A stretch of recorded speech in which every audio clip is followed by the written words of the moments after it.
Então, da última vez, nós vimos Jesus ser preso naquele jardim, no jardim do Getsémani, traído por Judas, abandonado pelos seus melhores amigos, de quem se esperava um pouquinho mais, os discípulos.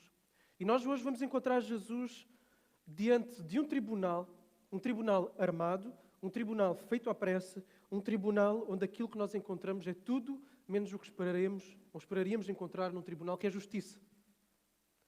Vamos ver uma condenação forjada e forçada.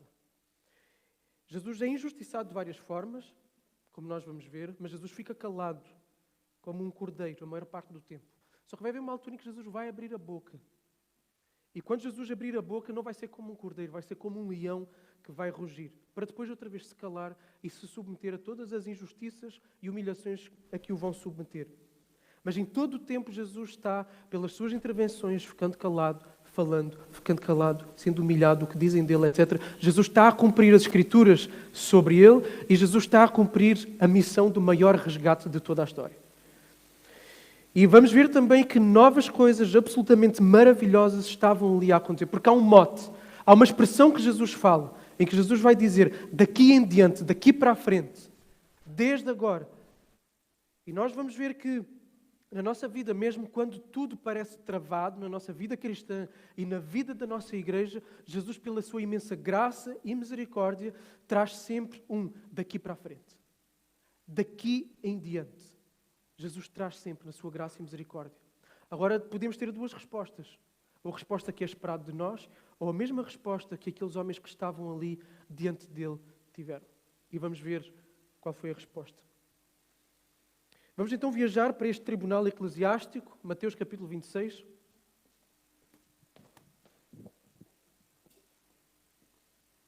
Versículo 57.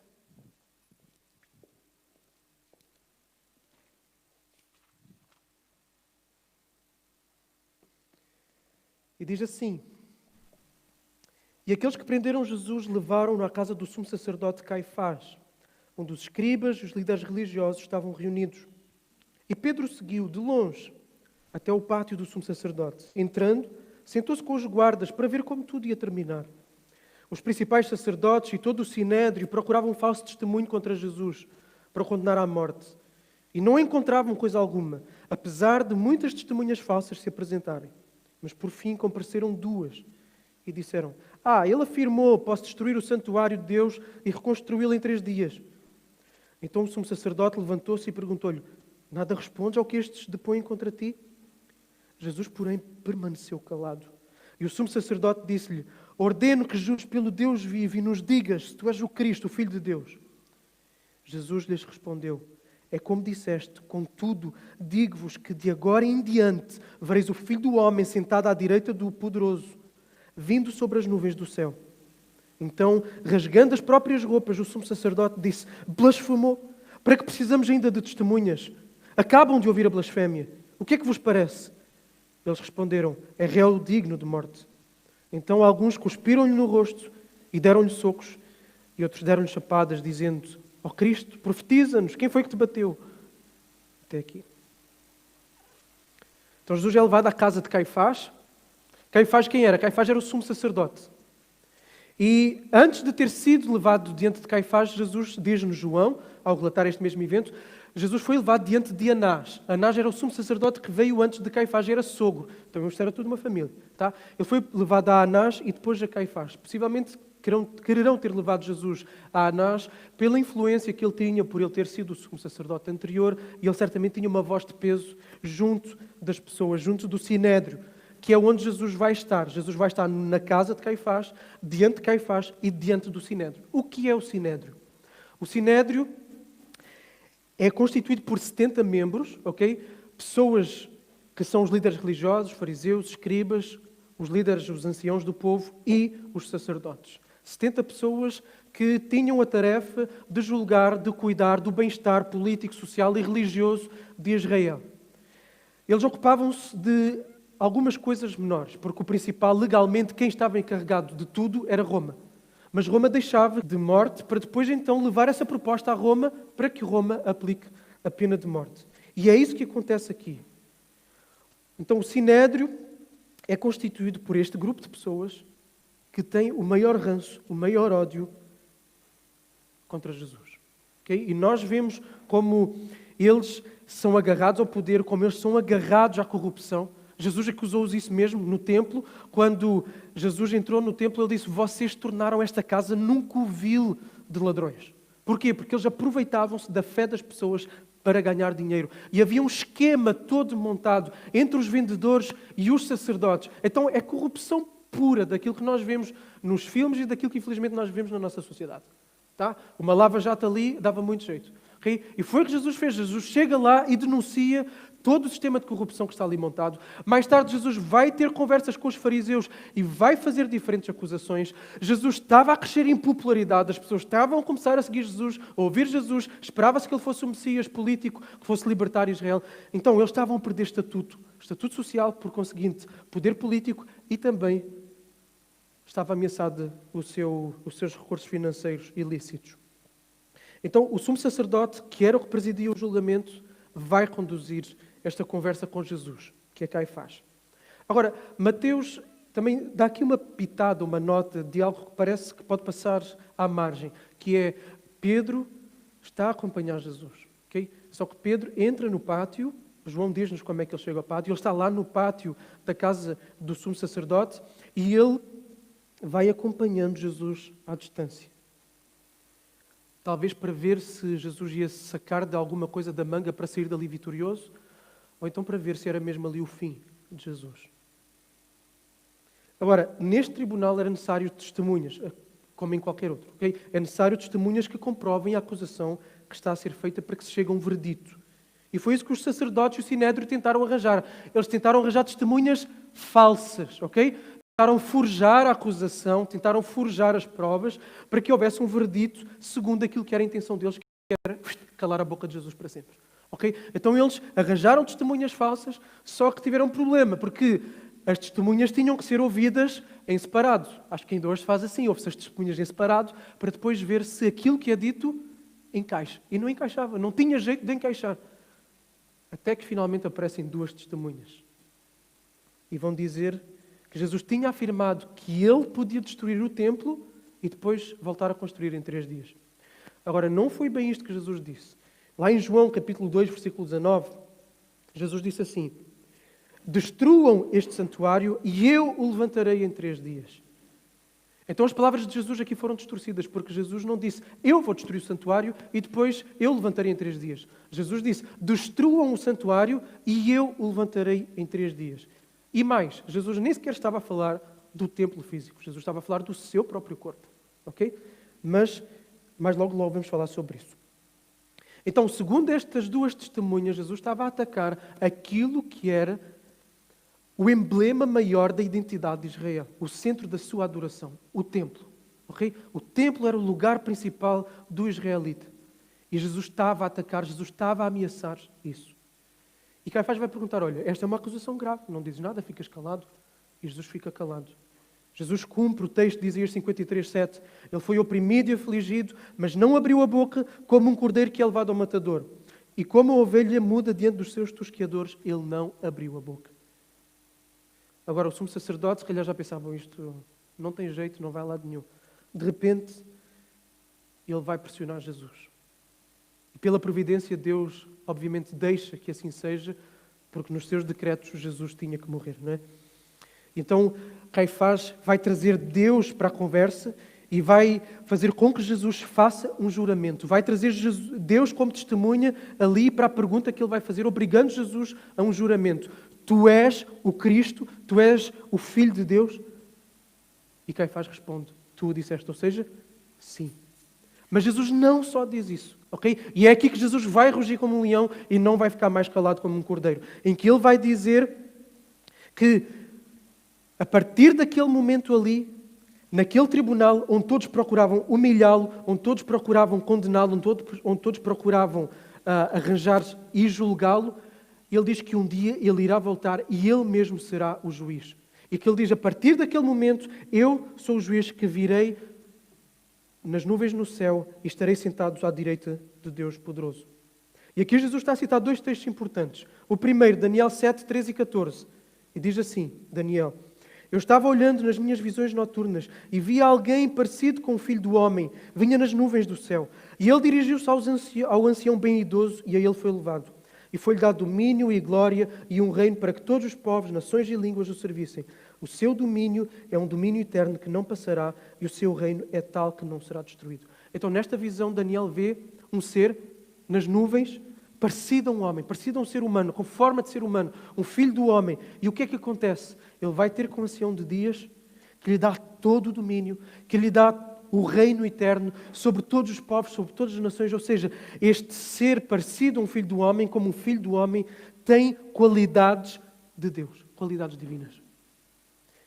E há um outro texto também que Jesus cita aqui, que é o Salmo 110:1, em que David fala desse reinado, desse domínio entregue ao Senhor do seu Senhor desta forma. O Senhor disse ao meu Senhor: senta-te à minha direita até que eu ponha os teus inimigos debaixo dos teus pés.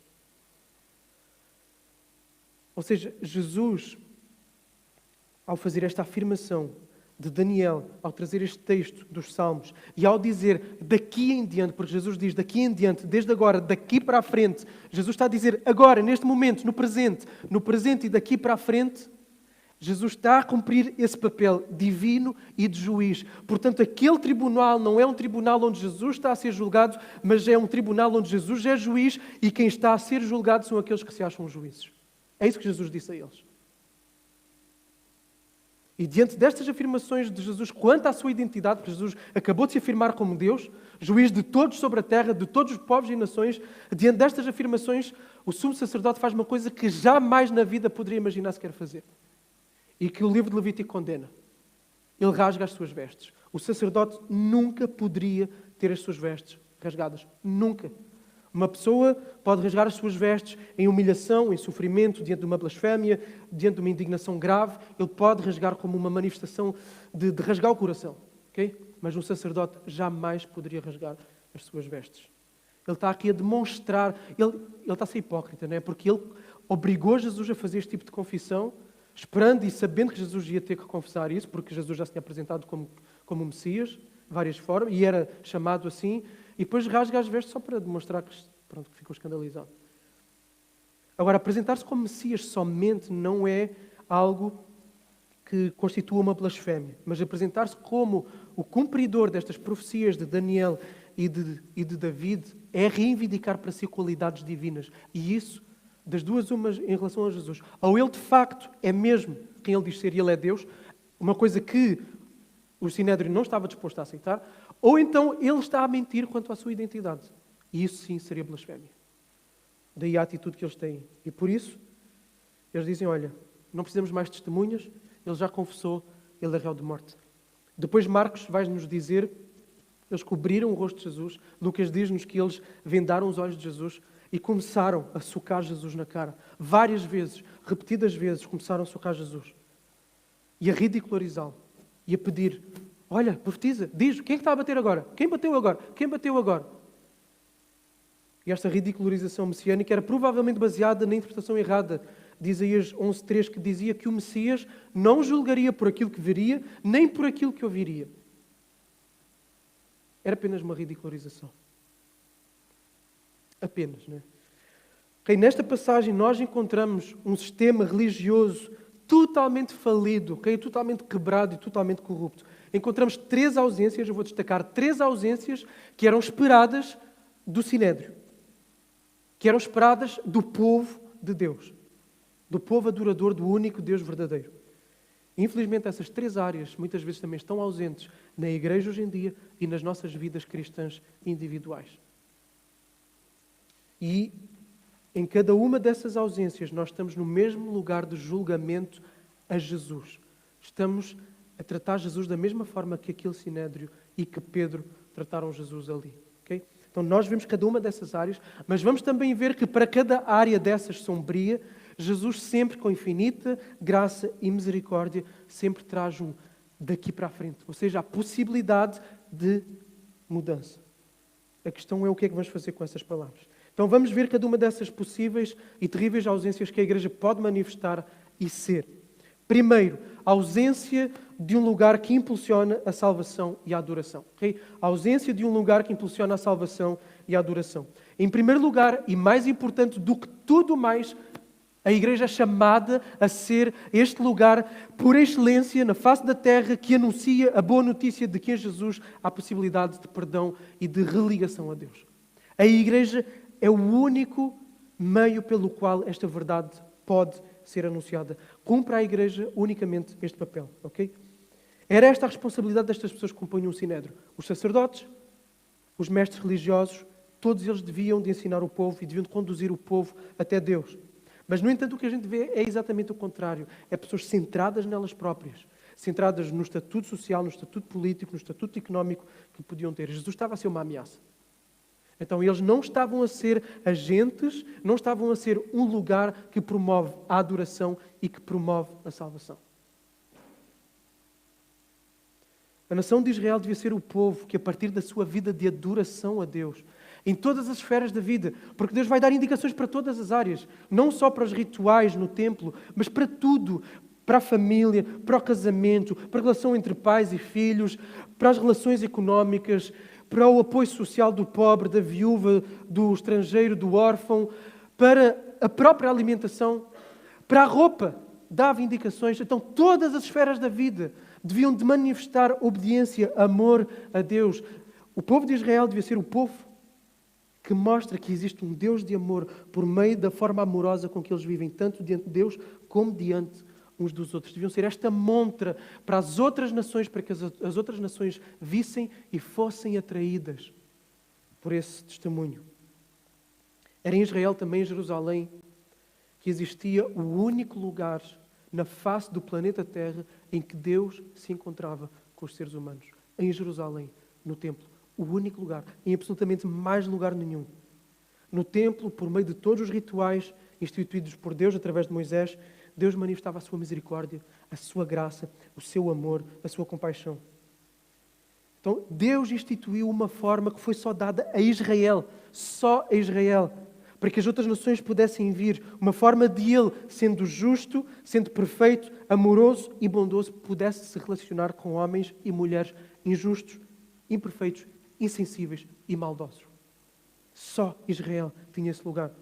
A vida de um animal inocente para um homem culpado, para que um Deus perfeito pudesse abraçar um homem imperfeito. Deus instaurou este sistema onde o crime seria punido num terceiro elemento. Não na pessoa, a pessoa merecia essa punição, mas vem um terceiro elemento puro, inocente, como os animais, que não deviam ter mácula, que deviam ter uma saúde perfeita e deviam de levar essa punição no lugar do pecador. Deus trouxe isto, neste lugar no templo, por meio destes homens que deviam executar estas tarefas, estes sacrifícios, os sacerdotes. Okay? Os sacrifícios eram executados pelos sacerdotes, que representavam o povo diante de Deus. Eles eram os intermediários. Era também na tribo sacerdotal, que eram dos levitas, que devia de vir o ensino. Os levitas ensinavam a lei, ensinavam o que Deus espera, ensinavam o caminho para a vida, o caminho da sabedoria, o caminho do amor. Então, o templo, os sacerdotes, eram a única forma de manifestar o amor de Deus ao povo e do povo se poder aproximar de Deus. A única forma de encontrar salvação e de exercer adoração. No entanto, por diversas vezes na história de Israel, o templo corrompe-se. Várias vezes. O povo também. A adoração era fachada, tanto que Deus em Isaías vai dizer: eu estou farto, eu estou enojado dos vossos sacrifícios, das vossas festas solenes. Eu estou cansado, porque a vossa vida não condiz com aquilo que vocês fazem. A falta de integridade nos sacerdotes que se aproveitavam do povo, Ezequiel vai condenar isso, aproveitavam-se das ovelhas das pessoas, não das ovelhas dos animais, mas também. Então, o sacerdote, o templo, devia ser lugar de manifestação do amor de Deus, mas era lugar da extorsão das pessoas. Havia um sacerdócio corrompido e havia também um povo corrompido. E por isso é que chega uma altura em que Deus diz basta. E vem um povo invasor e destrói o templo, Nabucodonosor.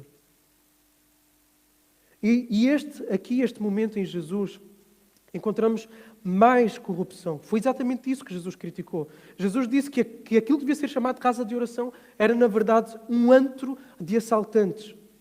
Um antro de assaltantes. Já viram o que é Jesus entrar aqui na nossa igreja e dizer: este lugar é um antro de assaltantes? São palavras fortes, palavras duras. Agora, o interessante aqui é que quem está a destruir o templo, quem está a destruir a adoração do povo, porque era isso que servia, o lugar de encontro entre Deus e o povo, quem está a destruir o templo e aquilo que ele representa, não era Jesus. Não era Jesus. Eram eles.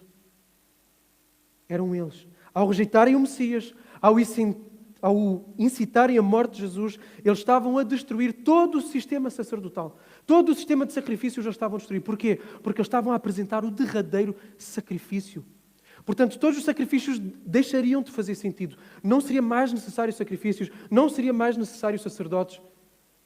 De uma vez por todas acabaria ali. Ao matarem Jesus, o sacrifício final é feito. Jesus foi primeiro levado exatamente a Anás e a Caifás, porque eles eram sacerdotes, porque o animal primeiro tinha que ser levado ao sacerdote para ser morto.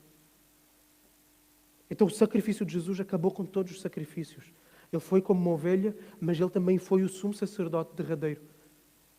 Ele é o sacerdote que entra na presença de Deus e que permite que todos os que neles creem, todos aqueles que olham com esperança para Jesus, possam entrar diante de Deus também. Ele é o sumo sacerdote, ele é o sacrifício. Por isso, a partir daquele momento, o templo, não só eles destroem o templo que é Jesus, mas eles vão acabar por destruir o templo também, o templo físico. Porque o templo deixa de fazer sentido. O véu rasga-se de cima a baixo, já não é preciso mais sacrifícios. E por isso, 40 anos depois, o que é que acontece? Chega Tito, chega o Império Romano e acabou, destrói o templo, para nunca mais se erigir um templo em Jerusalém. Porque não faz mais sentido haver um templo. Por isso aquilo que dizem às vezes, um dia vai-se restaurar o templo, vai-se restaurar os sacrifícios, isso não faz sentido absolutamente nenhum. Jesus é o sacrifício derradeiro. Acabou. Jesus é o lugar de encontro entre Deus e o povo. Jesus disse: venham a mim, todos que estão cansados e oprimidos. Eu sou o caminho, a verdade e a vida. Ninguém vai a Deus a não ser por mim, a não ser em mim. Comam a minha carne e o meu sangue. Há um só mediador entre Deus e os homens. Então Jesus é o templo. Jesus é o lugar de encontro entre Deus perfeito e os homens imperfeitos, porque Jesus levou a imperfeição dos homens. Jesus é o templo, o lugar da adoração. Por isso é que ele disse àquela mulher samaritana: já não vai ser aqui, neste lugar que vão adorar, mas em qualquer lugar, desde que adorem em espírito e em verdade. Porque onde o Espírito de Jesus está, o Espírito Santo, onde Ele está, onde Ele habita, aí há um templo. E é por isso que Paulo vai dizer que o crente individualmente, ele é templo do Espírito Santo, é templo de Deus, e que a igreja coletivamente, uns com os outros, também são templo de Deus, templo do Espírito. Porque Jesus está ali. Jesus está ali. Então, daquele momento em diante, Jesus diz: não há mais templo corrompido, passa a haver um templo perfeito. O templo para o qual o templo antigo apontava como uma realidade que estava por vir. Então, todos os sacrifícios, os rituais, os sacerdotes, os levitas, tudo apontava para aquele que é o verdadeiro sacrifício e sacrificador, Jesus Cristo. Então, a igreja, os crentes individualmente e os crentes em conjunto, que pregam e vivem o Evangelho de Deus, é a forma de Deus se revelar a este mundo. A igreja é a forma pelo meio do qual é apresentada às lugar onde elas podem ter um encontro com o Deus vivo por intermédio de Jesus Cristo. A igreja.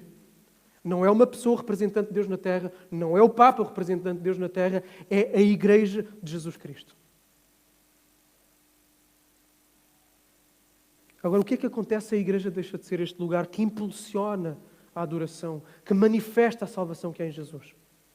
Ou a igreja está muito doente e acaba por deixar de existir? Ao longo da história, igrejas têm desaparecido. As 7 igrejas do Apocalipse um dia deixaram de existir. Ou então, a igreja se arrepende e volta a ser uma comunidade adoradora, vibrante, fervorosa, que vive a missão.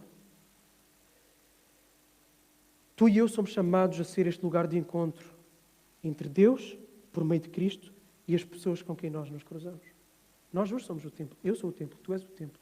A pessoa que está sentada do teu lado é templo. Se ela é crente, ela é o templo de Jesus, é o templo de Deus. Então nós somos este lugar por onde quer que nós vamos, em que vamos chamar as pessoas a virem adorar o Deus vivo, porque houve um sacrificador e houve um sacrifício que permite que o Deus do amor, da graça, do perdão, da esperança, da paz, possa abraçar o pecador perdido. Nós somos este templo ambulante.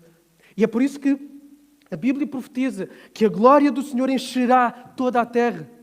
Porque o templo era a manifestação da glória de Deus, ali naquele lugar circunscrito, em Israel, em Jerusalém. Em Mateus 28, Jesus disse: ide por todo o mundo e fazei discípulos de todas as nações. O templo de Deus espalha-se por toda a terra, manifestando a adoração, manifestando o Evangelho de Jesus Cristo, manifestando a glória e a presença de Deus. E assim a glória de Deus cobre toda a terra, porque a igreja se espalha sobre toda a terra.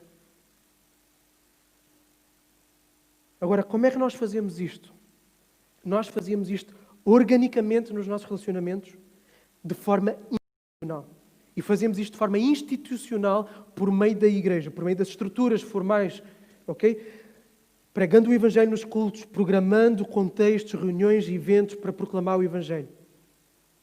Agora, tu e eu não vamos ser melhor do que aquele sinédrio, que, ao lermos sobre ele, ao ouvirmos aquilo que eles fizeram, ficamos com desprezo por eles, mas tu e eu não vamos ser melhores se nós ficarmos calados nesta missão.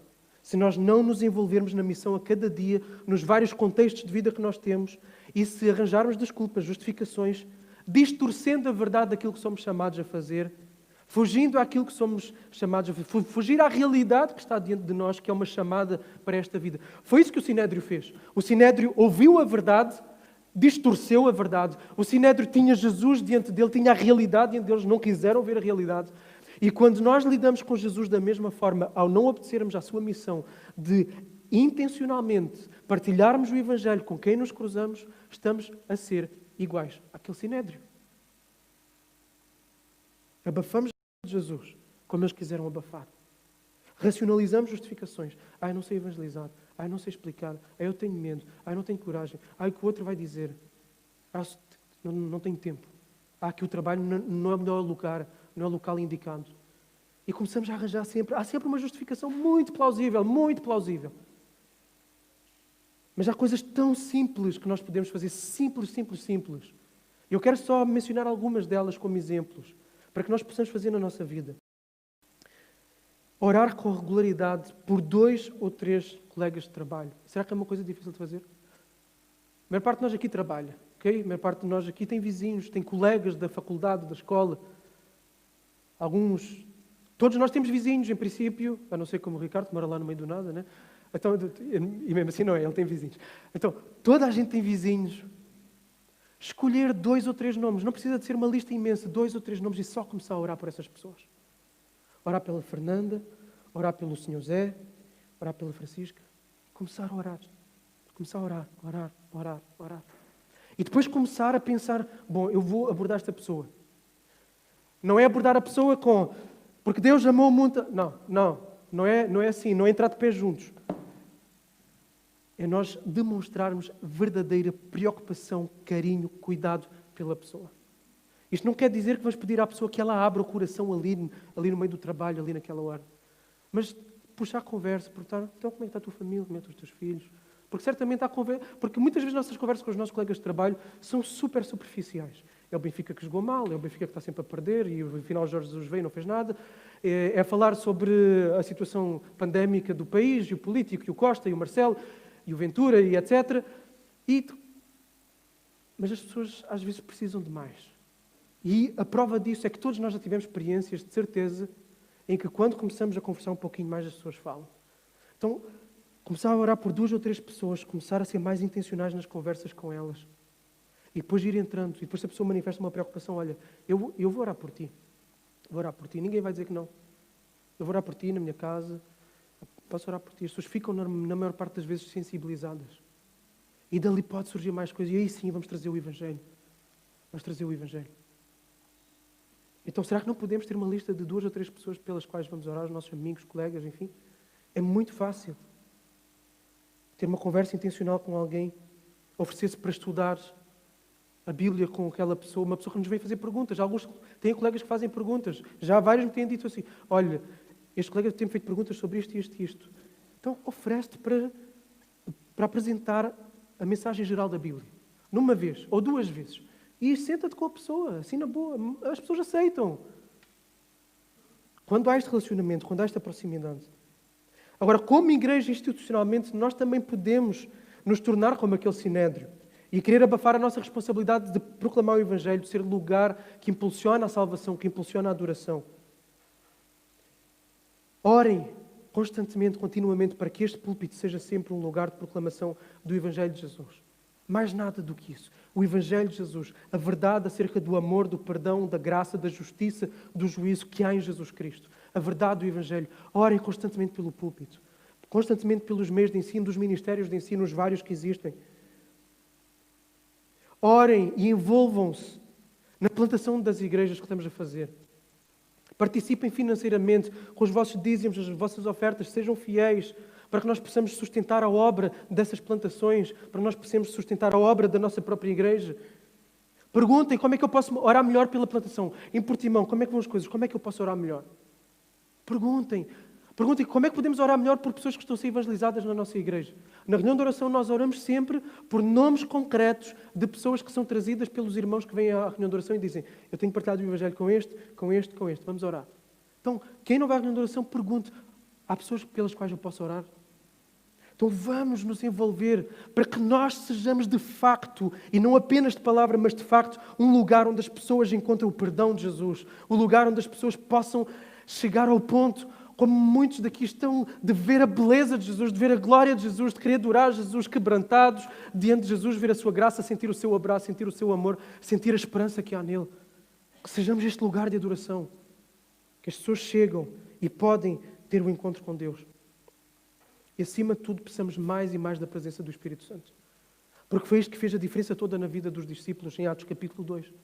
A partir daí, a igreja, e descerá sobre vós o Espírito Santo, e sereis minhas testemunhas em Jerusalém, na Samaria, e até aos confins da terra, por todo o mundo. Então o Espírito Santo vem para quê? Vem para capacitar a igreja, para que a igreja se espalhe pela terra, para que pessoas possam encontrar Jesus. Então vamos orar para que o Espírito Santo nos encha constantemente, diariamente e cada vez mais. E mais aqueles discípulos, Pedro, já tinha o Espírito Santo. Vem em Atos 2 o Espírito Santo sobre eles, mas outras vezes o Espírito Santo batizou-os novamente. O Espírito Santo vem com poder quantas vezes forem necessárias para a proclamação do Evangelho. Então peçamos poder e poder e poder do Espírito para termos coragem, para termos sabedoria, para termos os contextos, para termos as oportunidades e termos a direção do Espírito para proclamarmos o Evangelho e vermos a ação dele na vida de pessoas à nossa frente, nesta cidade de Faro. Que nós sejamos uma igreja que vive um avivamento e traga um avivamento para esta cidade, sendo um farol de esperança para a salvação que é em Jesus. Exatamente aquilo que o Sinédrio e que o povo e que aquele sistema religioso não estava a ser. E Jesus diz, daqui em diante. Então Jesus dá-te uma oportunidade de, a partir de hoje, daqui para a frente, as coisas poderem mudar. E não ser mais esta ausência de um lugar. Lembra-te daquela ideia que eu dei. Somos templos ambulantes que andamos de um lado para o outro. Para casa, para o trabalho, para o vizinho, para o supermercado. Para onde formos, somos mini-templos que andamos de um lado para o outro para poder proporcionar este encontro entre Deus e as pessoas. Diz Jesus, daqui em diante, eu quero ser isso de forma mais intencional. De forma pensada, de forma programada, de forma planeada. Pede, Jesus, enche-me com o Teu Espírito, envia o Teu Espírito sobre mim. Daqui em diante eu quero viver mais para a missão. Envolver-me mais na missão, na minha vida, na vida da igreja, nas missões e nas plantações. Então esta é a primeira ausência. Segunda ausência, e as outras duas são mais curtas. Segunda ausência, que a igreja e que nós na nossa vida cristã não podemos ser. A ausência de um lugar de justiça para os injustiçados. Okay? A ausência de um lugar de justiça para os injustiçados. Então o Sinédrio deveria de julgar as causas menores. Devia de tomar decisões de forma justa para trazer o bem-estar social, político e religioso de Israel. Eles deviam de visar o bem-estar nessas três áreas. E é exatamente o contrário daquilo que nós vemos nesta passagem. Em relação a Jesus. Desde o processo da prisão, que foi com suborno a uma pessoa para prender alguém, até o próprio julgamento, o forjar testemunhas, o obrigar a uma confissão, o abuso do suposto criminoso que fizeram depois, que era contra a ética judaica e da antiguidade, violentarem alguém assim depois. Então, tudo isso, eles não deviam de ser e foram. Aqueles homens que compunham o Sinédrio deviam de ser os ideais de esperança, de justiça, de integridade para a sociedade à altura. Da mesma forma que qualquer político devia ser na nossa sociedade também. Eles deviam de se lançar diante das causas dos oprimidos, dos desfavorecidos, dos injustiçados, de trazer injustiça diante da injustiça, de punir o crime, de incentivar o bem. Eles deviam ser essas pessoas. Porquê? Porque face ao Deus justo, amoroso, compassivo, que se compadece da viúva, do órfão, do estrangeiro, do pobre, eles e a Igreja também hoje deve ser a primeira a proclamar na sociedade a necessidade de apoio a pessoas em necessidade. A Igreja deve ser o primeiro lugar a anunciar isso. Deve ser a primeira a denunciar a injustiça quando ela existe, a proclamar a injustiça, a denunciar a corrupção, a denunciar a falta de integridade. A Igreja deve ser a primeira a apontar os ídolos culturais que trazem destruição às pessoas que vivem na sociedade. Agora, muita atenção, a Igreja não substitui o papel do Estado. Okay? O Estado tem um papel, foi instituído por Deus, e o papel do Estado deve ser cuidar da segurança do seu povo. E ponto final. A segurança do seu povo. Garantir uma sociedade justa. Mas a Igreja pode e deve apoiar nas áreas em que haja carência. Isso tem acontecido em Portimão. Nós temos lá um grupo de irmãos de Portimão que têm uma associação que é a Remake, e eles servem comida aos sem-abrigos. Antes a Câmara fazia mais esse trabalho e não tem conseguido dar tanta resposta, tanto que tem recuado e tem pedido que essa associação tenha avançado. E a Igreja de Portimão vai abraçar esse projeto também. Então, onde as instituições sociais, sejam governamentais ou não conseguem ir, a Igreja deve-se jogar para a frente. Deve-se jogar para a frente e ir ajudar. E onde o Estado também tem sido negligente. Ok? E isto principalmente de forma orgânica, tá? Mais do que forma institucional, no sentido de ser a Igreja institucionalmente, mas de forma orgânica. Nos crentes, os membros espalhados pelas várias esferas da sociedade, atuando em diferentes áreas, de diferentes formas e de forma corretiva, ou seja, de ir ao encontro das necessidades de socorro, e de forma preventiva. De forma preventiva, como vou dar um exemplo, um professor cristão, temos aqui vários professores, que vão ser excelentes na sua forma de trabalhar, junto dos alunos, por exemplo, daqueles que têm mais dificuldades, vão ter compaixão deles e vão procurar que eles tenham o melhor desempenho possível, que eles possam adquirir o maior possível número de habilidades, de capacidades, para que possam ter um trabalho, para que possam se ingrar na vida. E assim, de forma preventiva, estão a trabalhar pelo bem da sociedade. Isto é só um exemplo, está bem? Agora, infelizmente, há muita necessidade de trabalho de socorro, de correção, ok? Pessoas que sofrem violência, mulheres, crianças, jovens, há pessoas presas a vícios. A Igreja tem sido uma das respostas neste mundo para, por exemplo, com o trabalho com toxicodependentes, por meio do trabalho do Desafio Jovem, que está por todo o mundo e que tem ajudado a sociedade de uma forma absolutamente fantástica. Okay? Há pessoas com grandes carências materiais, afetivas, há órfãos, há viúvas, há famílias completamente desestruturadas, há casamentos acabados, há estrangeiros com dificuldades de integração, há pessoas limitadas por doenças físicas e psicológicas incapacitantes, há idosos completamente isolados, desligados da sociedade, confinados à solidão. O Estado existe, não consegue dar mão a tudo. Associações benevolentes existem, não conseguem dar mão a tudo. E a Igreja não pode ficar parada diante disso. Não pode. E essa tónica é muito forte na Bíblia. Nós pregamos-la muito pouco. Falamos muito pouco dela. Essa é uma tónica forte ao longo da Bíblia. Desde o Antigo até o Novo Testamento. A Igreja deve cuidar dos necessitados de dentro, como foi em Atos 6, em que havia as viúvas helénicas e as judaicas com necessidades. A Igreja cuidou e a Igreja deve cuidar dos de fora também. Primeiro os de dentro e depois os de fora. Então a Igreja deve ser um lugar de justiça. Justiça é o quê? O pastor Rafael tem enfatizado muito isto. Justiça é cada coisa no seu lugar. Cada coisa no seu lugar. Como as coisas devem funcionar em harmonia. Então a Igreja deve ser um lugar que luta por justiça, que mostra o que é, mostra na prática o que é cada coisa no seu lugar e luta para que na sua esfera de influência cada coisa esteja no lugar. Ou seja, pessoas recebam amor, que pessoas recebam carinho, atenção, que o mal seja denunciado, que famintos possam ser alimentados pela igreja, que quem tem falta de roupa seja vestido, como num dos grupos da igreja que temos esta semana se pediu roupa e deu-se roupa, e pessoas que não tinham roupa vão ter roupa.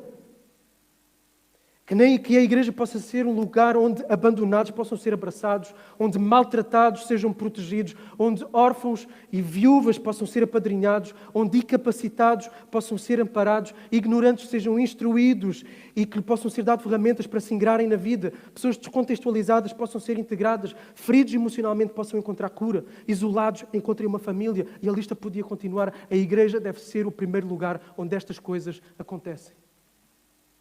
A igreja é chamada a ser a janela da cidade. E este é o nome que nós demos ao grupo de apoio social da igreja, Janela da Cidade. Porquê? Não só para os de dentro, mas para os de fora. Em que, quando todas as portas se fecham, a igreja vem e abre uma janela de esperança para essas pessoas.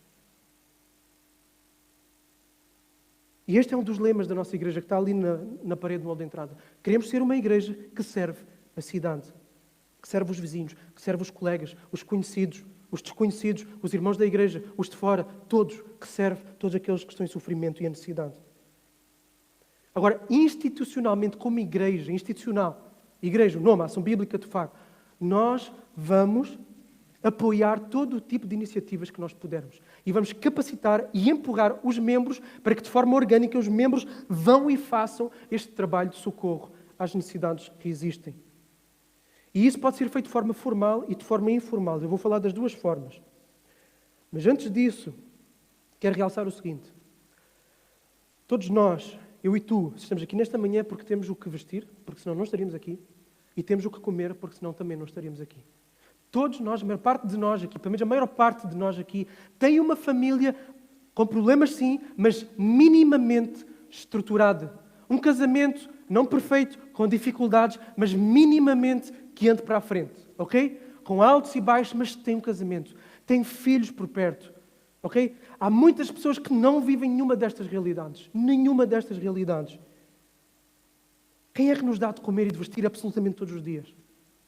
Jesus. E como o pastor Rafael enfatizou da última vez, quando Jesus viu pessoas com fome, o que é que Jesus fez? Multiplicou pão e peixe. Quando Jesus viu pessoas doentes, o que é que ele fez? Jesus curou. Quando Jesus viu pessoas oprimidas pelos demónios, o que Jesus fez? Jesus curou.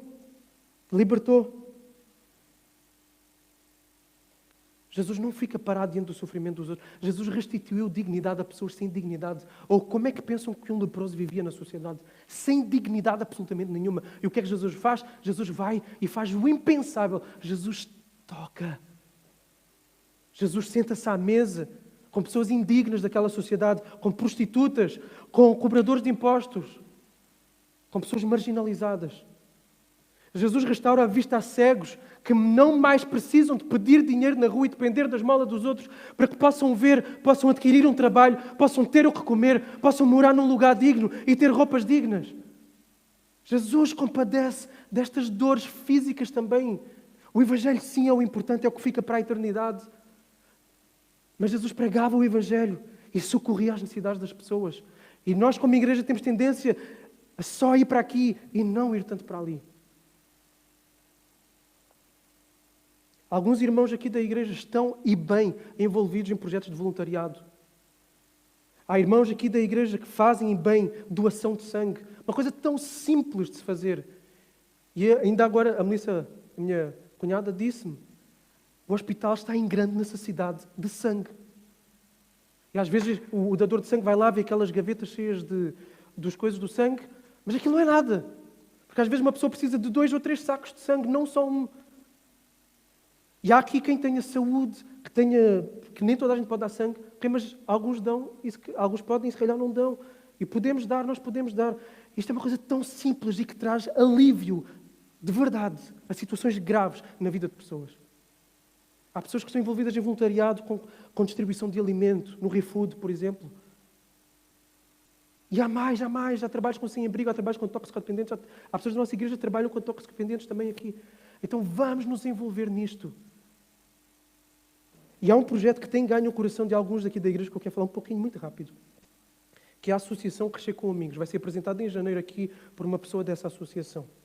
É uma associação internacional cristã que trabalha com crianças em ambiente exclusivamente escolar, ok? No ambiente da escola. É trabalho de voluntariado, uma pessoa para uma criança durante 2 anos letivos. 1 hora por semana, só. E a ideia não é sentar-se com a criança e ajudar a criança a fazer trabalhos de casa. Não, não é isso. A ideia é sentar-se com a criança, uma criança que esteja sinalizada pela escola, e sentar-se com essa criança e ajudá-la a desenvolver-se nas suas emoções com recursos especializados feitos por psicólogos e por as várias áreas. Então, as emoções, a área comportamental e a área social das crianças. Porque aquilo que se tem visto é que, por meio deste trabalho que tem sido feito por voluntários em vários países do mundo, as crianças depois, ao terem sucesso emocionalmente, socialmente e nos seus comportamentos, o seu desempenho escolar aumenta. E o que acaba por acontecer é que no final do ano letivo, isso tem acontecido já aqui em Portugal, lá em Lisboa há várias escolas em que este trabalho está a ser feito, várias escolas pedem, mandem-nos mais voluntários. Porque as crianças melhoram, as famílias acabam por melhorar também. E muitas dessas crianças vêm de ambientes familiares desestruturados. Precisam de receber amor, precisam de saber carinho, precisam de saber identificar as suas emoções, saber expressar essas emoções, saber como lidar com elas, saber como lidar com a realidade à sua volta. E vão começar a se integrar socialmente, a demonstrar melhor comportamento nas aulas e vão ter um melhor desempenho escolar. E uma coisa tão simples, 1 hora por semana. Vai haver formação para isso, há recursos especializados para isso. E depois também a estatística tem mostrado, especialmente na Inglaterra, que 60% das famílias e das crianças com quem se faz este trabalho acabam por procurar uma igreja. 60% é muito. 60%. Não é um trabalho para ir lá sentar com a criança e ler o Salmo 23 e fazer uma oração com ela. É apenas para fazer este apoio. Depois disso, o voluntário vai começar a visitar a família, falar da criança, como ela está, e as coisas começam a brotar daí. 60% das crianças. É muito. É uma percentagem alta. Porquê? Porque a igreja está a demonstrar que não é apenas aquilo que as pessoas acham que a igreja é, que quer extorquir dinheiro às pessoas, que está a fazer lavagem cerebral às pessoas, mas nós estamos a mostrar que queremos servir. E nós vamos tentar que tenhamos uma escola que abranja o bairro ali da Atalaia, em que as crianças vão ao do Bom João, que se for o primeiro ciclo, ou então, se for o segundo ciclo, é na Joaquim Magalhães. Vamos tentar ver uma das escolas. Ok, mas é isto aqui. Mais à frente teremos uma pessoa que virá falar sobre este projeto. Temos algumas pessoas interessadas. Quem também já estiver interessado pode vir falar comigo, tá bom? É preciso 3 voluntários no mínimo. E depois a igreja decidirá se abraçará este projeto ou não. Ao mesmo tempo, então, mas este é o socorro para o sofrimento formal que nós podemos ter, mas há também um informal, em que não precisamos estar ligados necessariamente a uma organização de voluntariado ou de trabalho, etc. Mas informalmente todos nós nos cruzamos com pessoas que sofrem, com pessoas necessitadas, no nosso trabalho, na rua, por onde passamos. Cruzamos com pessoas em sofrimento. Então, entra na vida dessas pessoas. É complexo. Muitas vezes a vida dessas pessoas é um caos. Vai custar, vai ser preciso sentar, ouvir, vezes, enfim, a mesma coisa. Enfim, envolve-te no sofrimento das pessoas. Dá o teu tempo, ora por elas, abre a tua carteira, abre a tua casa, abre a tua mesa, instrui, encaminha para ajuda especializada. E nós temos que fazer isto na vida das pessoas. Entrar e aliviar o sofrimento. E Jesus diz, desde agora, então aqui está mais uma oportunidade, para a partir de hoje, a partir de agora, tu poderes fazer alguma coisa, nem que seja, ok, eu vou procurar saber o que é que implica dar sangue. Ou então, eu tenho um colega de trabalho que tem vivido muito, muito dificilmente. Eu vou ajudar. A partir de hoje, agora, decide, pensa na tua cabeça, diante de Deus, eu vou começar a fazer isto.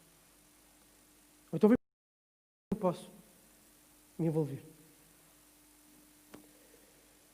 Quando a igreja se ausenta aqui, perde o seu impacto, perde a sua força.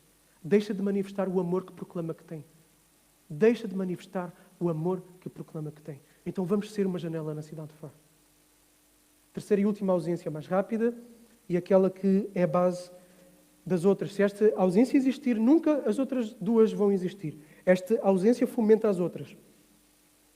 Aqueles homens do Sinédrio estavam completamente longe de Deus. E nós encontramos aqui uma outra pessoa que é quem nós vamos focar. Vamos deixar o Sinédrio agora um pouco e vamos falar em alguém que estava longe de Jesus. Pedro, a acompanhar Jesus à distância. E como é que termina esse acompanhamento de Jesus à distância? Quando se caminha com Jesus à distância, acontece o mesmo que aconteceu com Pedro.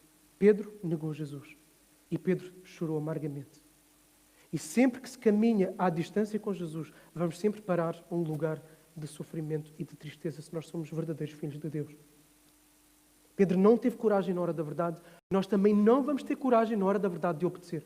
De obedecer a proclamar o Evangelho, de obedecer a evangelizar, de obedecer a trazer alívio àqueles que estão à nossa volta a sofrer. Nós vamos estar centrados em nós mesmos. Pedro estava centrado em quem? Nele próprio. Porquê? Porque ele queria se safar daquela situação. Ele não queria sofrer da mesma forma. Ele teve medo, ele ficou centrado nele próprio.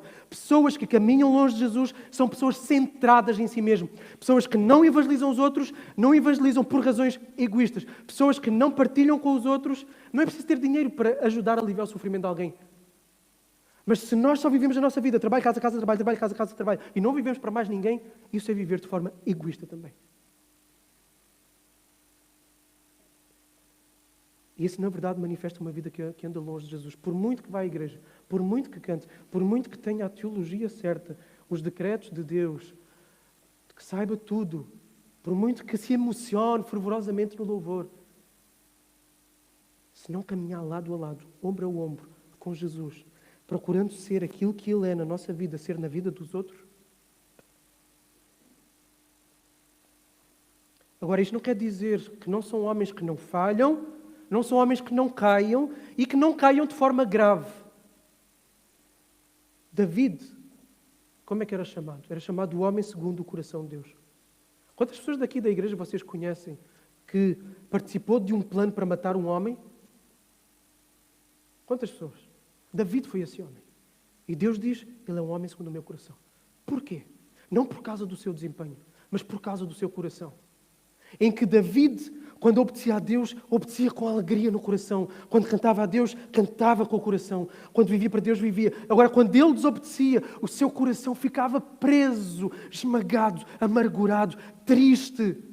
E não aguenta ficar nessa condição, tanto que ele diz, quando eu não confessei os meus pecados, a tua mão pesava sobre mim, como disse o Daniel. Mas quando eu fui e confessei, houve cura, houve libertação.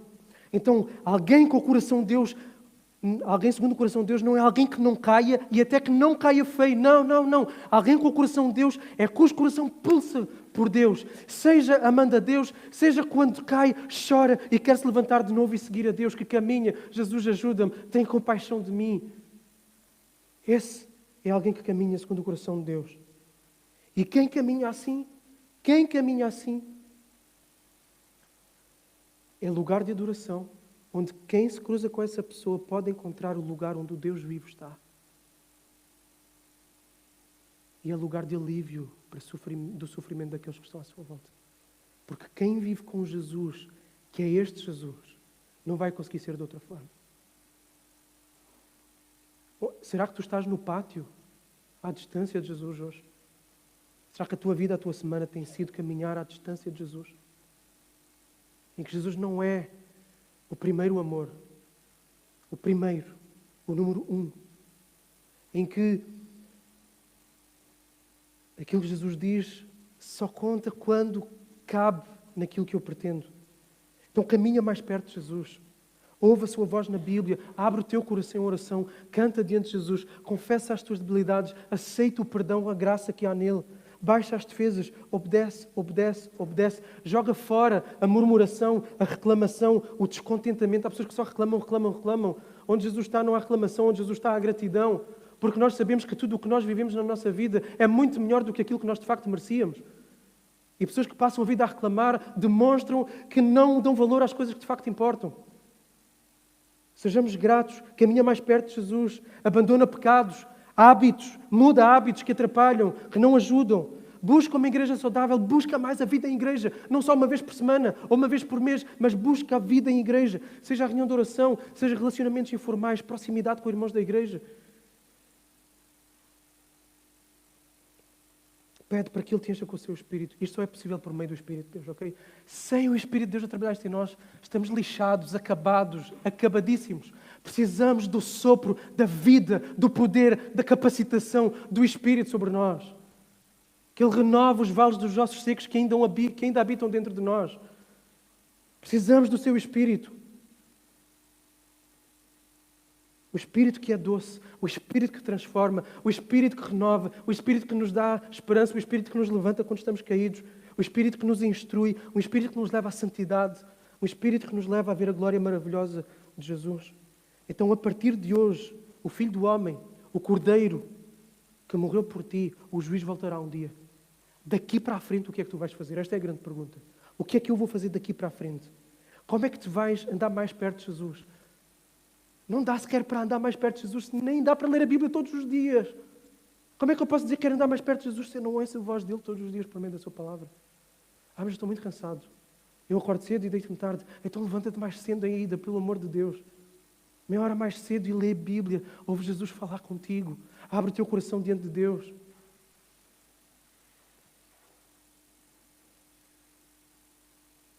O que é que vais fazer? Coisas concretas. Pensa em coisas concretas. Não é só eu vou tentar ser o melhor crente a partir de hoje. Isso não é nada, isso é tudo e não é nada. Concretamente, o que é que eu vou fazer amanhã, segunda-feira? Eu estou em falta na minha leitura da Bíblia, no meu momento de oração diante de Deus. Amanhã, em vez de levantar às 7, eu vou me levantar às 6:30. Se for preciso, eu vou me deitar na noite anterior mais cedo, não vou ver esta série, não vou ver aquele jogo de futebol, não vou não sei o quê. Vou levantar mais cedo e vou ouvir Jesus. Isto é um exemplo, isto é isto, tá? Mínimo. Mas é uma coisa concreta que eu e tu podemos e devemos fazer se queremos caminhar, não no pátio, mas ir até onde Jesus vai. Porque se nós formos até onde Jesus vai, nós seremos este lugar onde as pessoas podem ter um encontro com Deus, serem salvos e aprenderem o que é uma vida de adoração, e um lugar onde as pessoas podem encontrar alívio do seu sofrimento. Vamos orar. Jesus, perdoa-nos em primeiro lugar, perdoa-nos, Senhor, tem misericórdia, compaixão de nós. Porque muitas vezes não somos melhor do que este Sinédrio. Muitas vezes não somos melhores do que Pedro. Muitas vezes somos ausentes em sermos um lugar onde as pessoas podem encontrar o Deus vivo, podem encontrar o sacrificador e o sacrifício. Ou seja, não têm que fazer nada, só que têm que receber de graça o perdão, a filiação, o amor, a graça, a compaixão. Senhor, e não somos mini-templos a anunciar a presença do Deus vivo para onde quer que nós vamos. Perdoa-nos por isso. Perdoa-nos por também sermos tão insensíveis ao sofrimento que está à nossa volta. Às pessoas com depressão, às pessoas com carências económicas, às pessoas que são violentadas, agredidas e que se calhar nós até conhecemos. Ficamos calados diante do mal, diante de colegas nossos que são injustiçados. Somos cobardes como Pedro foi cobarde porque andamos longe de Ti. A verdade é essa. Porque Jesus não dá como andar perto de Ti e não seres um centro que impulsiona a adoração e que traz alívio ao sofrimento. Ajuda-nos a ser individualmente isso, mas ajuda-nos também a ser como igreja coletivamente isso. Que esta igreja, por meio de cada um de nós e no coletivo, seja um farol de esperança nesta cidade.